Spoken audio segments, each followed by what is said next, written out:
우리 서로 할렐루야 인사하실까요? 할렐루야, 반갑습니다. 잘 오셨습니다. 1997년에 세계적인 두 여성이 사망한 사건이 있었습니다. 한 사람은 1997년 9월에 87세를 살았던 테레사 수녀가 사망을 했습니다. 인도 캘커타에서 선교 사역하다가 사망했습니다.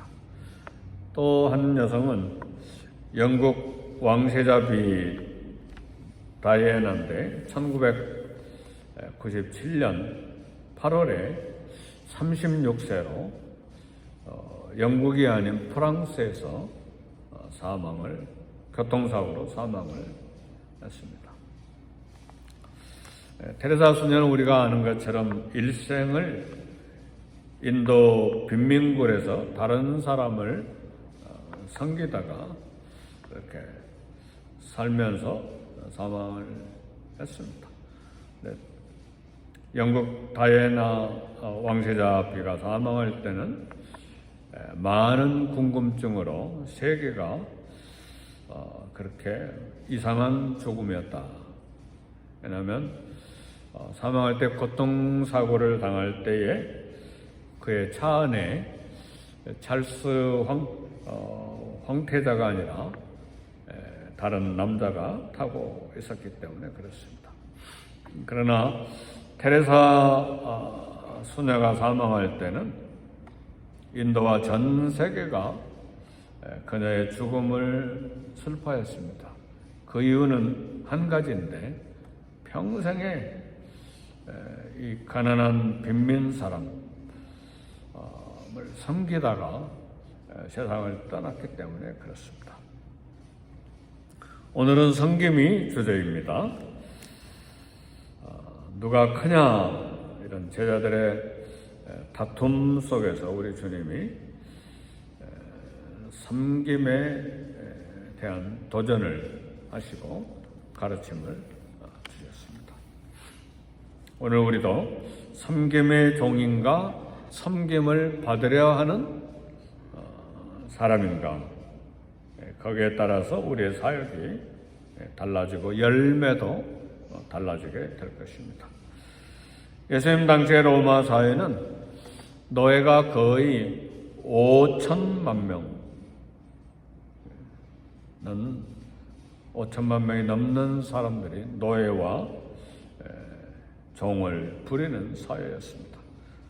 로마가 전 세계를 정복하면서 식민지에서 수많은 노예들을 잡아서 노예로 부렸습니다. 이런 상황에서 바울은 자신을 예수 그리스도의 노예, 예수 그리스도의 종이라고 소개를 했습니다. 그러니까 노예가 무엇인지를 충분히 안 그런 사회에서 자신을 노예라고 그렇게 했습니다. 우리말로 또 나는 누구 집에 머슴이야, 머슴살이해, 누구 집에 하인이야. 근데 머슴살이하고 하인은 그래도 월급을 받죠. 그러나 노예는 완전히 주인의 재산 목록에 들어가는 자유, 시간, 월급은 없습니다. 그냥 밥만 먹고 입을 옷 입고 그렇게 평생 죽을 때까지 사는 것이 노예인데 바울은 자신을 그리스도의 노예라고 소개를 했습니다. 네, 이런 사도 바울의 복음의 영향력, 기독교 복음은 종의 정신이고 봉사의 정신인데 이 기독교 복음의 중심에 있는 이 종의 정신이 결국은 로마를 정복하고 전 세계를 정복하되 기독교가 로마 국교가 되는 그런 놀라운 역사가 일어났습니다.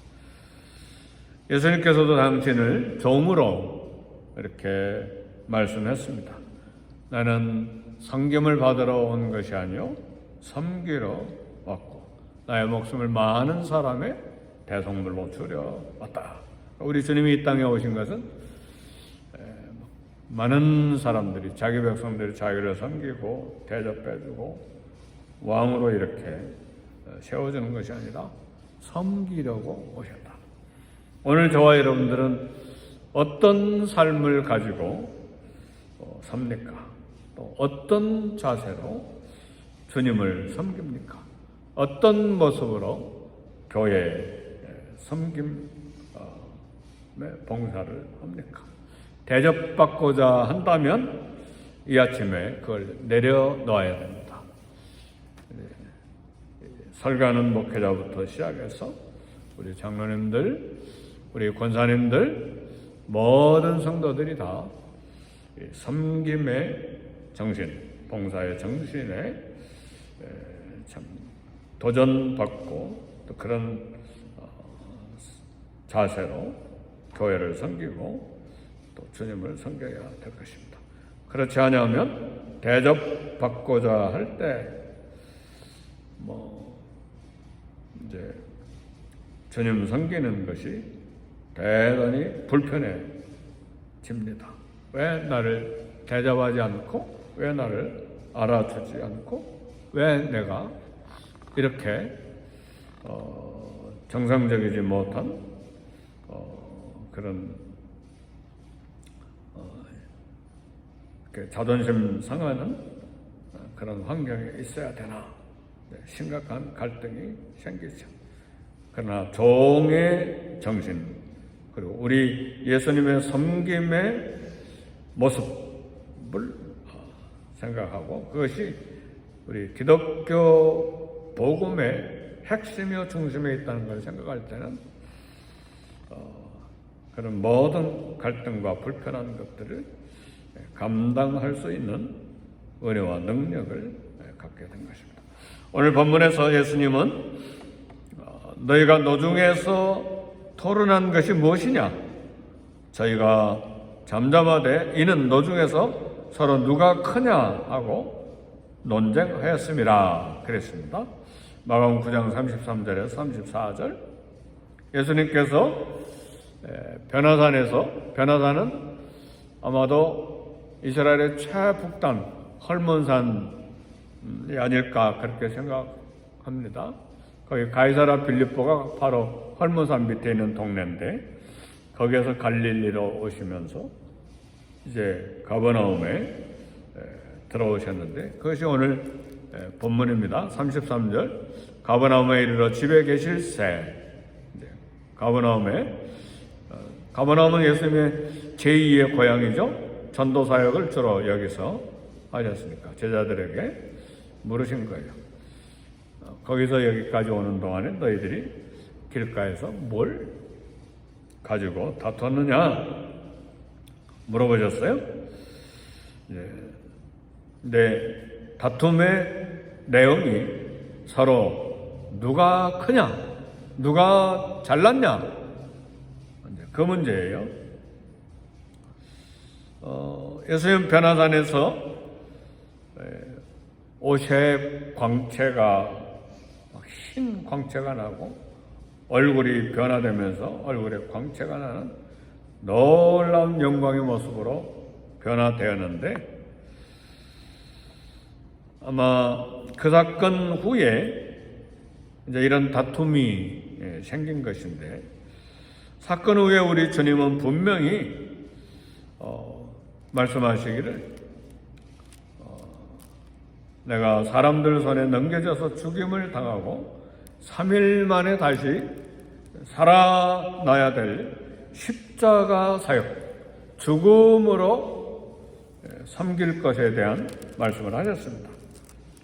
그래서 오늘 마가복음 9장 31절에도 33절 바로 앞에 31절에도 인자가 사람들의 손에 넘겨서 죽임을 당하고 죽은 지 3일 만에 살아나리라 이렇게 죽음의 십자가 섬김의 사역을 말씀하셨는데, 그리고 제자들에게 분명히 말씀하시기를 누구든지 나를 따라오려거든 자기 십자가를 지고 나를 좇을 것이니라 말씀하셨는데, 제자들은 이 말씀을 마음에 담아두지 않고 그것이 무슨 뜻인지도 생각하지 않고 누가 크냐, 누가 잘나고 훌륭하냐 다툰 것입니다. 아마 다툼의 문제, 다툼의 원인은 야고보와 베드로와 요한이 일으킨 것이 아닌가 그런 생각이 좀 들어요. 변화산에서 엄청난 영광을 보고 심지어는 예수님 오시기 전 1500년 전 살았던 모세, 900년 전에 살았던 엘리야까지 우리가 만났다. 예수님 이야기하지 말라고 그러셨어요. 근데 베드로 입이 가만히 있었을까요? 우리는 예수님이 그렇게 주님이 변하신 것 보고 모세도 만나고 엘리야도 만났다. 아마 이것이 다툼의 원인이 될 수도 있었을 것이고 상상해 보건대, 그리고 이제는 마지막으로 주님이 가버나움 통해서 예루살렘으로 가는데 이제 마지막입니다. 예루살렘에 가면, 그리고 예수님이 왕이 되시면 누가 이제 나라를 국무위원들을 조각해야 되잖아요. 미국 말은 캐비넷이죠. 캐비넷. 무슨 장관 다 이렇게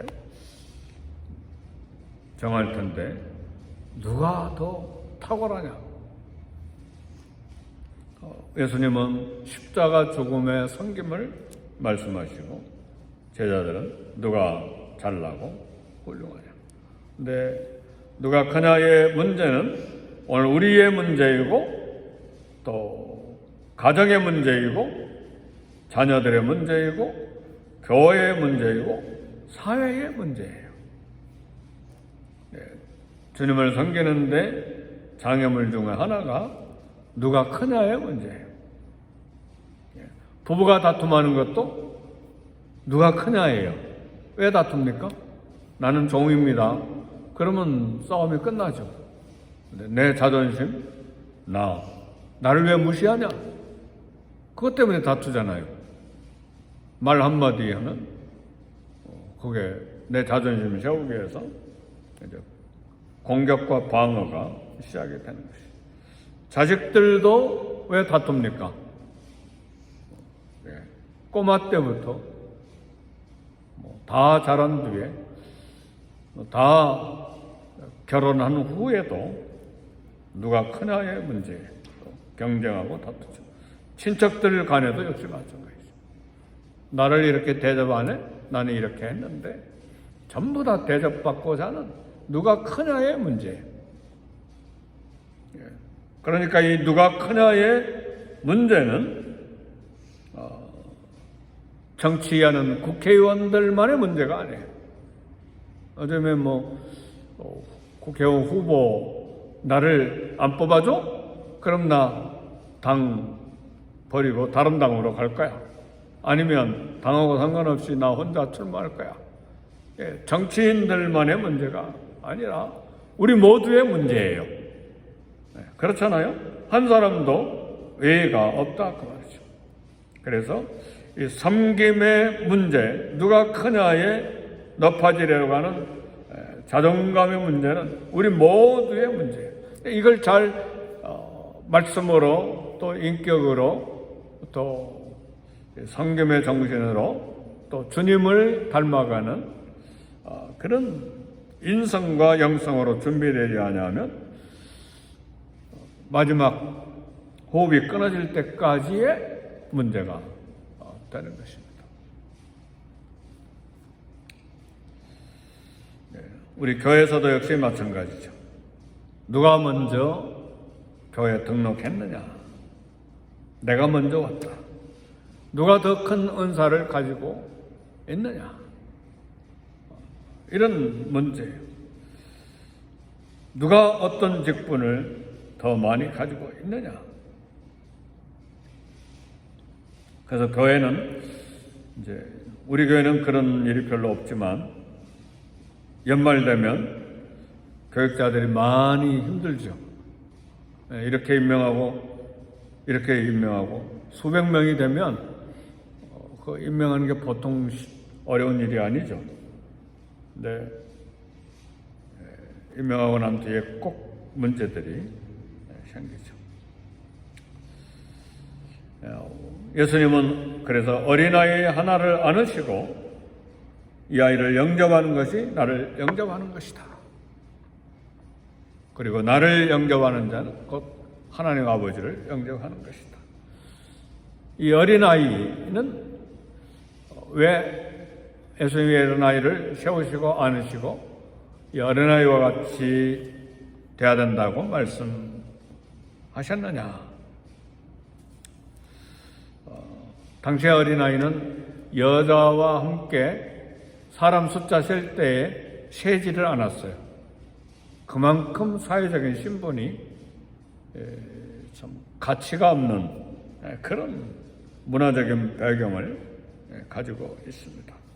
그러니까 이 어린아이를 영접하라는 말은 가치가 없고 숫자에 들어가지도 아니한 무시당한 이 사람들, 그렇다 할지라도 어린아이를 영접하라고 하죠.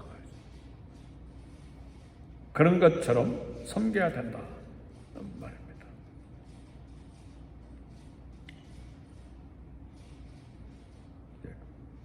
교회가 긴장하고 또 이렇게 불편해지는 것은 이런 관계 속에서 우월감 혹은 열등감에서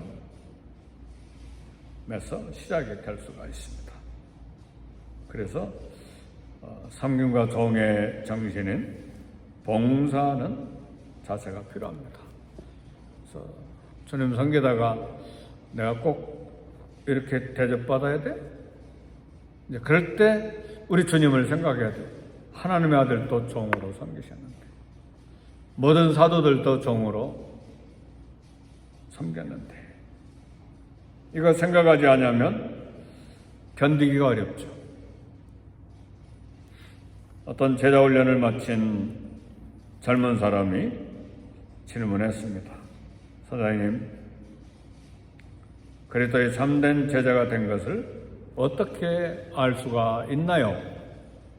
제자 훈련했던 그 목사님이 대답하기를, 지금은 잘 모릅니다. 그러나 당신이 종 취급을 받을 때 나를 무시해 화내면 아직 종이 아닙니다. 아직 제자가 된 것이 아닙니다. 그러나 남이 당신을 종 취급하고 무시당하고 자존심이 꺾일 때에 나는 종입니다. 그러면 진정한 종이 된 것이고 제자가 된 것입니다. 어떻습니까? 말씀이 쉬운 말씀입니까? 대단히 어려운 말씀이죠. 저에게도 역시 마찬가지죠. 교육자를 이것밖에 대접 안 해? 저는 신입니까? 똑같잖아요. 똑같이 도전받아야 될 섬김의 자세입니다. 12제자들 성령님이 임하신 후에 드디어 종으로 변화됐습니다.